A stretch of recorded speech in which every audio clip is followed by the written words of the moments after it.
if you've been somebody that had your 4x4 now for a while and think about considering putting some modifications on it, or you've just got a brand new 4x4 and you want to start modifying it, well, these are the modifications I will suggest for 2025. And all the modifications on my vehicle, I've tested them, I've used them, they made a difference to the vehicle.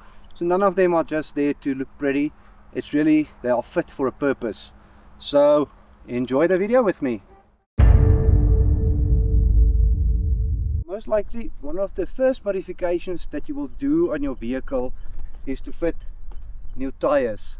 Now, with your standard tires that the vehicles come out with, most of them are road-based tires. You can still go some places.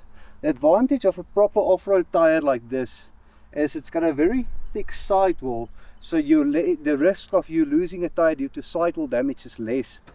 Also, it's better in really tough conditions. In mud, the design is such that it will get rid of the mud quicker. Look, this is not a mud terrain tire as such, but it will obviously perform much better than your normal road-based tire. Also gives you much better grip, especially when there's a lot of pressure on the tire and it really needs to grip a rock, or even on downhills where there's a lot of weight, let's say on the front of the vehicle, and you don't want the vehicle to slide forward. That's why fitting proper off-road tires is one of the first mods that I will do on a vehicle. Another important modification for me is to fit proper off-road suspension to your vehicle.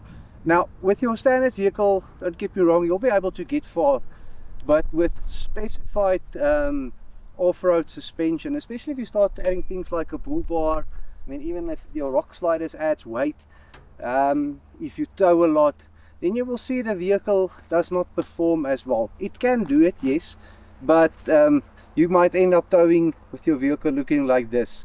And by changing to proper off-road suspension or heavy-duty suspension, you take a lot of that issues away, and at the end of the day it will give you better control over the vehicle.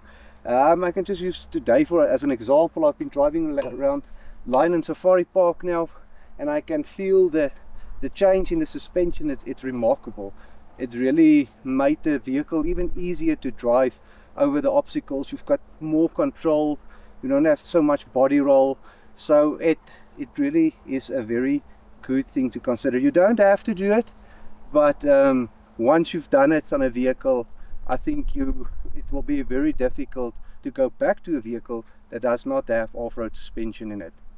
Another modification that I thought a while ago I wouldn't have even mentioned, even when I installed it, I thought, well, can you really mention it as one of the top upgrades for 2025?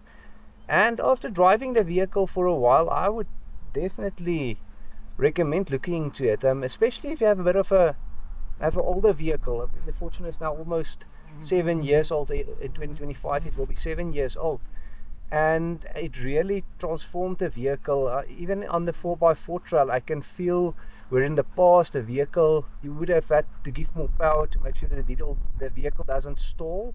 That's taken away a lot of that, so its idling power is easier. Towing wise, it makes quite a big difference. And then it sounds nice as well. In terms of fuel consumption, it will make a difference.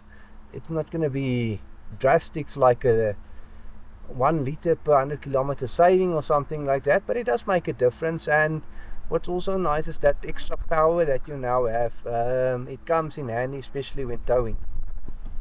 Now, these things, one of the best things I've put on my vehicle. I've put it on since day one, and they've worked very hard. They've had a lot of bumps, need a lot of rocks, and what's nice about them, you just use a bit of spray paint and you touch them up if there's a mark, if you so wish, but they're really tough.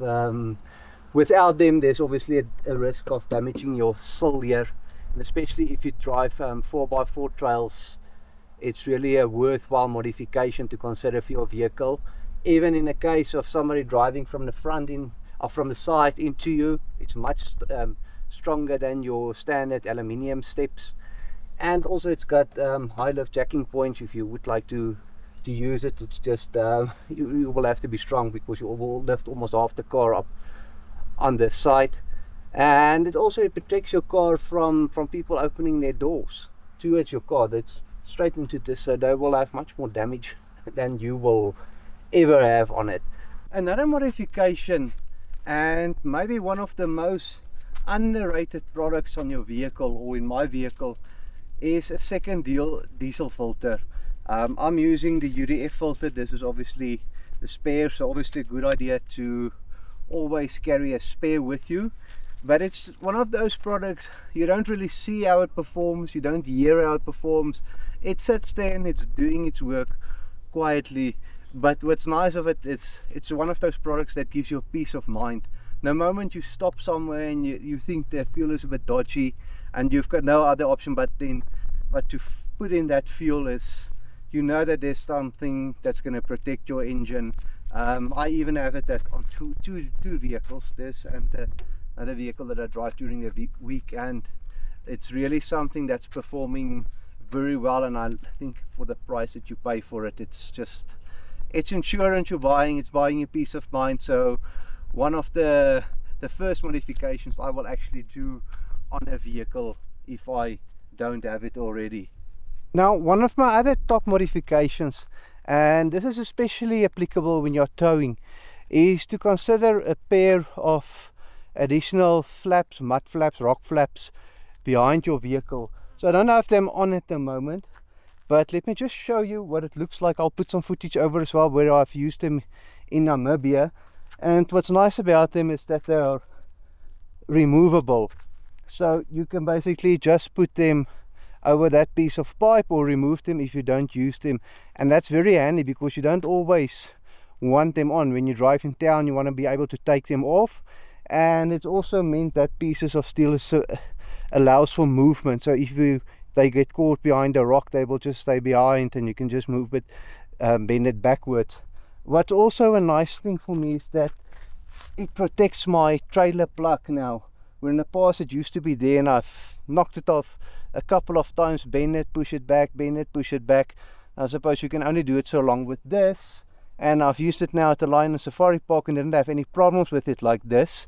I did not have any issues of this hooking, so it solved another problem for me as well. So yeah, a pair of good rock flaps, definitely put it on your list, especially if you're going to tow and if you're going to tow on gravel roads. Last modification is, I'm going to combine it. It's a steel bull bar and then also a bash plate there. Now my bash plate has worked really hard. I've hit a number of rocks very hard, and what's nice about it is if it was the standard steel thin thing, there's a good opportunity or chance that you will damage stuff in there. With this, you just keep on driving. It bends, yes, but your vehicle is protected. Now in terms of the bull bar, it's a bit of a question, is it really necessary? Well, I've had one hard bump where I drove straight into a rock and I had the bull bar on, and so it saved a lot of damage. It paid for itself there immediately. Is it absolutely necessary? No. You can go far without one. I've seen people that doesn't have, and they drive a lot of places, but for me that do trails often, it just gives me a bit of assurance that I'm protected in the front. I've got some extra recovery points, and also if you hit like a guinea fowl or something like that, then you're not going to have Tupperware damage. So that's also one of the modifications I would recommend, but most likely be towards the lower end of the ones that I've discussed.